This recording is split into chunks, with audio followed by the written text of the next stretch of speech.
Welcome to the Coach's Corner following our Week 4 game against Spring Oaks White.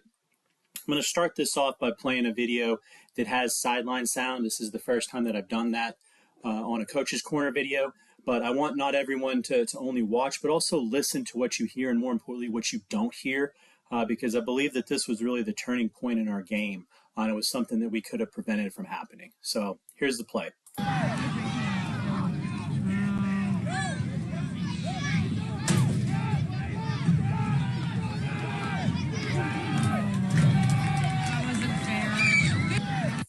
So we had a penalty for having too many men on the field. Trajan was running off the field. He didn't get off before they snapped the ball. Everybody sees the flag go up.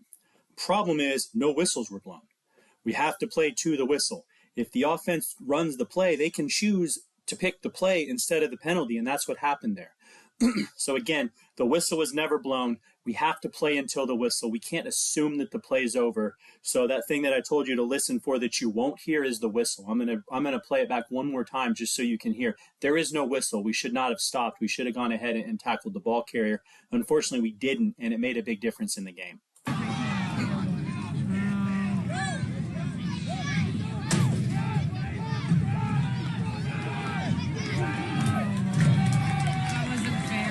We have to play till the whistle. Very important. Unfortunately, it cost us quite a bit. The other thing that was pretty detrimental to us was the fact that they were able to get to the outside. A lot of their big plays came on the outside. So let's talk a little bit about setting the edge. For this play, I think this is Evan right here playing corner, and they're going to run wide to this side of the field. So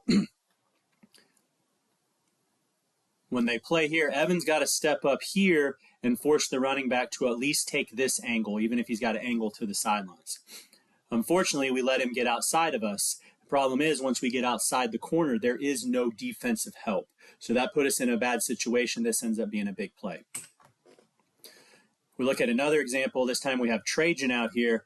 Watch what Trajan does, because this is very, very, very good. So Trajan sees the play. He comes crashing in, and he meets that blocker. He blows that block up right here. Now, he doesn't make the tackle, but the runner does not get outside of him. He forces that runner to cut up this direction. That's exactly what we want to do, Trajan. That's excellent football. Unfortunately, we don't have our outside linebacker right here. Our middle linebacker has not gotten over to this part yet. So unfortunately, it's still a big play, but great job by Trajan by blowing that up and setting the edge and forcing that run to go inside. And then the final example is not one by our team, unfortunately, but it's still something that I felt needed to be showed. Here, look at White's corner. This is a 60-pound corner, guys. So we have multiple people on our team that little or smaller, and he's going to make the tackle on KJ. Obviously, a much bigger running back, but he's still going to come up here. First, he's not going to let KJ break to the outside. He's forcing him to cut up. KJ sees his feet side by side. He's going to try to run over him. I probably would have made the same decision being KJ, but the corner gets low, and then he explodes up through the tackle. He's going to wrap up, and he's going to hit that roll, and KJ is going to end up on the ground. Yes, KJ falls forward, but he still gets the tackle, and that was on fourth down. It's their ball. So use this as a really good example of how especially our smaller players can tackle bigger players by themselves. Speaking of tackling, we had a lot more team tackling. We had a lot more gang tackling in this game than we had the rest of the season, and that's really good. We really want to see as many of our teammates around the football as we can. Here's an example. Big running back right here. Braxton's going to hang on to the hip right here after he gets off the block. And then we're going to have two more Grizzlies come, push him to the side and knock him over, and we have at least one, maybe two more right there as he hits the ground. Good job, team tackling. Help your brothers. Don't let your brother tackle that guy by himself. Go get in on the tackle too. Another example, and why it's very important, we're going to have a smaller running back running off to the right. Look, Trajan's going to do a great job coming in from the corner. He's going to be in on the tackle.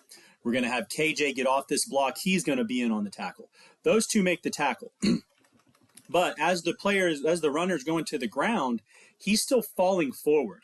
Now we're going to have Peyton come in here, put his face in here and kind of stop that fall forward. So even though he's not really in on the tackle, if he's not there, that ball's going to continue to fall forward. And considering that we tackled them inside the one, That could have been a touchdown. So this little extra by getting in on the tackle instead of watching may have kept them out of the end zone on that particular play. And then we've got additional players around the football. Team tackling, that's great. That's what we want to see. Switch our attention to the offensive line, and particularly how we handled or didn't handle their number 77. Let's be honest, that guy was a problem. He was probably the best player on the field, both sides of the ball for both teams. And when we have somebody like that that's creating problems, I know that Coach Nick has said, hey, we got to get back. We got to tell our teammates so we can help each other. We can set up double teams or something to that effect. If we don't do it, we're going to have 77, single block right here. He's just going to crash all the way through. He's going to make the tackle in the backfield. Here's an example of where we do double team him. He's going to fire off. We're probably holding him right here, but we have two people blocking him, and that's what was needed against this guy. But because we have two people on him, Hudson's able to get outside of this person. He's not really in the play. So unfortunately, whenever we go against people like that, we're going to have to put two hats on them in order to get them to stay blocked. Another thing that I saw that I thought was pretty good, especially in this particular play, we come here, and look at this. We've still got two teammates over here that are still on this block. They don't know where the ball is. They don't care. They're not letting this guy get to the ball. This might have been that 77. I'm not for sure. And we've got KJ coming down to second level. We got Braxton coming down to second level. All of them engaged with their blocks, not just right off the snap, but they continue to engage their blocks. That's excellent. Now, if we can get the rest of our Grizzly brothers to do that as well, we'll be even better. Speaking of staying on our blocks, if we're on defense, we don't want to stay on our blocks, right? And I think this play does both a good and a bad job of showing what we did here. So first, let's look at this side of the line. We've got KJ and we've got Chase. They're going to fire off the ball. KJ's trying to throw this guy out of the way. That's number 77. That's not easy to do, but he's attempting to get off that block. Then we've got Chase here. He's going to hit a spin move to get off of his block. Great job. Now he's in pursuit. But if we look at the same play on the other side, we've got our nose guard and we've got our defensive end. They're going to be engaged by the offensive lineman. And as we watch, they're not getting off their blocks. They're really just allowing that lineman to stay on their block. And that's what's creating a big play for the other team's offense. So offense, stay on our blocks. Defense, let's get off of our blocks. Speaking of blocking, I know that this is something that really hasn't been worked on, but this was the kick return that Justice had. He got 15, 18 yards, something like that on that return. That's great. But I want you to watch, and I want you to notice how we really don't have anybody helping him. We really don't have anybody blocking. Imagine if we had a hat on a hat, maybe instead of 18 yards, that goes for a touchdown. Then we're going to wrap up by showing some things that I talked about in previous coaches' corners that I saw noticeable improvement. That's always cool to see as a parent, as a coach. We want to see improvement. So here we're going to see Justice with the handoff. Look at that. We have this arm up, this arm down. We have that nice pocket for Rhett to stick that ball in, taking the handoff the right way. Good job.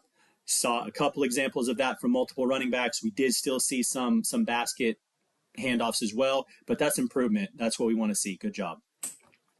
Next thing, this is a run by KJ. I think on the play card, he's going to want to get wide. However, he sees the block here. He's going to try to cut back up here. A couple weeks ago, he tried to bounce it outside. He got tackled for a loss. This time, he's going to try to cut off that block. Unfortunately, maybe he saw it a little bit late, so we run into our blocker. But the point here is that he did see that. He saw that block, and he tried to cut off of it. That's what we want. Good job there recognizing where the hole is. And then finally, this final play, I want to give kudos to everybody on the offensive line, as well as all of these blockers here. Watch what happens. Look at the push the offensive line gets. Everybody's downfield, everybody's still engaged, and no coincidence, we pick up about 10 yards. So great job on that. Please let all the boys watch this. Hopefully we can learn and continue to get better as football players.